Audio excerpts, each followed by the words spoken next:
Tukija sasa huko kwenye kaunti yako ya Siaya, wewe kama mbunge una wajibu mkubwa sana kwenye watu wako wa Siaya.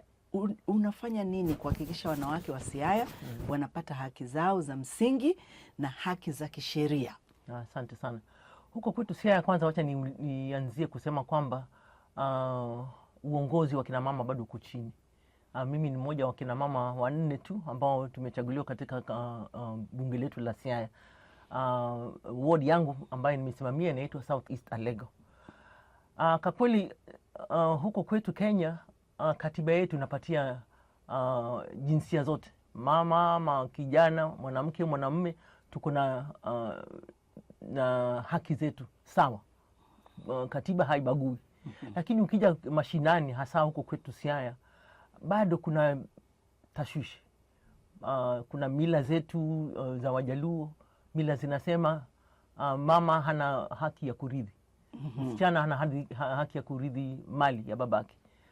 Mama hana haki ya kurithi mali ya mume wake, for example, kama mume amekufa. Kwa hivyo kama ameolewa, mahali ameolewa huko hana chake, manake hata haki yake hana wakati bwanake hayuko. Pengine bwana akifa, amebaki mama mjane, hana haki. Kwa sababu gani? Sababu ya mila zetu. Mila bado zimetenga kina mama. Kina mama wanaonekana tu, lakini hawajapewa nguvu.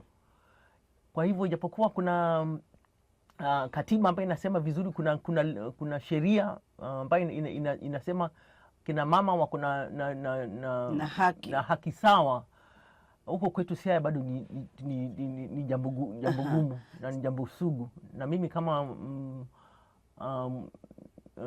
mbunge wa hilo eneo nimeshakuwa na vikao vingi ili kuelimisha, kuhamakisha kina mama, kuhamakisha kina wazee, hasa wazee ambao wameshikilia mila, hawataki kubadilika. Nimekuwa na vikao kwangu mara nyingi ya kuwaelimisha, kuambia kwamba hii ni katiba inasema hivyo, na kila wasichana, kina mama wana haki yao. Na hili unaona limeanza kuleta matunda yoyote, ama wameanza kuelewa na kuacha hizi mila za kuona kwamba mwanamke hastahili kuwa na umiliki wa kitu chochote? Kwa kaunti yangu yetu ya Siaya, nimekuwa mstari wa mbele kupigania haki za kina mama, hasa haki za wajane ambao ndio wao wanafinyika zaidi, kwa sababu ni wao wanawaachwa na watoto wa mayatima, hawana empowerment, hawana kazi, tegemeo lao hasa ni kupitia mambo ya kulima, na hawezi kulima kama hawana hati ya hayo mashamba, hawayamiliki. Kwa hivyo nafurahi sana kwamba tumepiga hatua. Kama Siaya ndio kaunti ya kwanza katika Kenya, tumeweka tumeweka sheria ya kulinda wajane, inaitwa Siaya Widows Bill 2025. Sheria mwaka 2025 kulinda wajane, ambayo mimi ndio champion. Na katika hiyo sheria tumeweka mikakati ya kusaidia wajane. Kwanza kuna element ya kuelimisha. Itabidi tuende round tuelimishe, maanake ni itikadi zetu. Hauwezi kuamka siku moja ukabadilisha behavior ya watu. Na tunataka wajane bado waishi katika hizo boma zao. Maanake ukilazimisha, unaweza kulazimisha kisheria upande moja, lakini kifika implementation ishindikane. Kwa hivyo tunataka tupate nafasi kupitia kwa hiyo amri, hiyo sheria ambayo tumeiweka kuanzia mwezi wa 7 mwaka huu tutafanya implementation, utekelezaji wake. Tuanze kufanya utekelezaji. Na la kwanza itakuwa kuhamasisha watu, wazee, vijana, watoto, watu wajue his rights. Kwa sababu gani tunasema mama mjane awe na haki zake, na katika ujane tunaleta sasa haki za kina mama wote, hata wale ambao si wajane. So hiyo ni milestone ambayo ni Siaya kwanza, imekuwa ni county ya Kenya ya kwanza peke yake ambayo imeshakuwa na imeweka sheria kama hii. Na sasa katika masuala ya kisheria, wengi wanashindwa labda kwenda kushitaki kwa sababu wanakuwa hawana uwezo labda kulipia gharama za mahakama za kuendesha kesi au kuweka wakili wa kuweza kuwasaidia. Sasa katika upande huu mnawasaidiaje?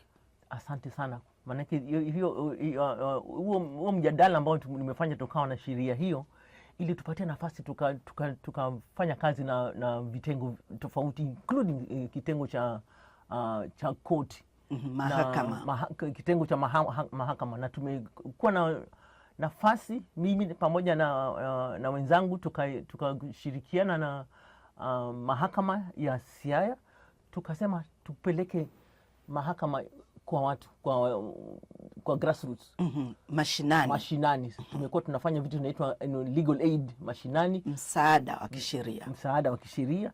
Na katika hiyo partnership, hayo ushirikiano na mahakama wametuwekea mawakili ambao wamekubali, wamejitolea kutoa services zao bure, pro bono, inaitwa pro bono services.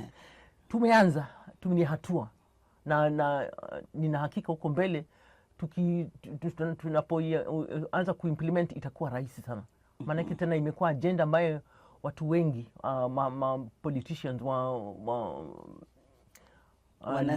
wanasiasa wengi embrace, wameikubali, na tayari inaanza kuenea katika maeneo mengine katika Siaya yetu.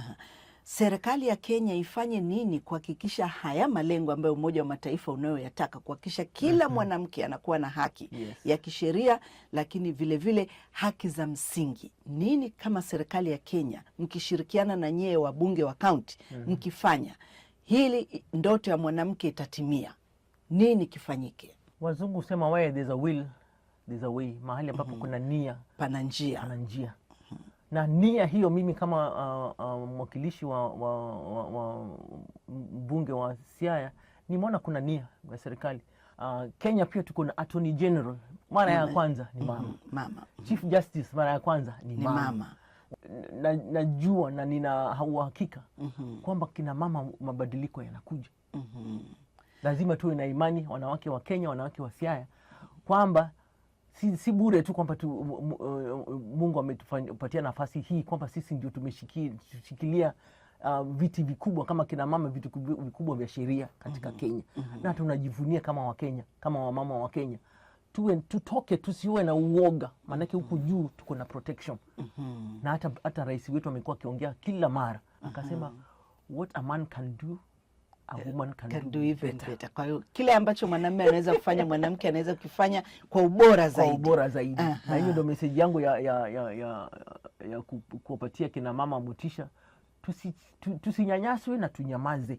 Kuna issues mingi za tunaisha gender based violence, ukatili wa kijinsia ambayo inafanyikia kina mama katika sekta zote.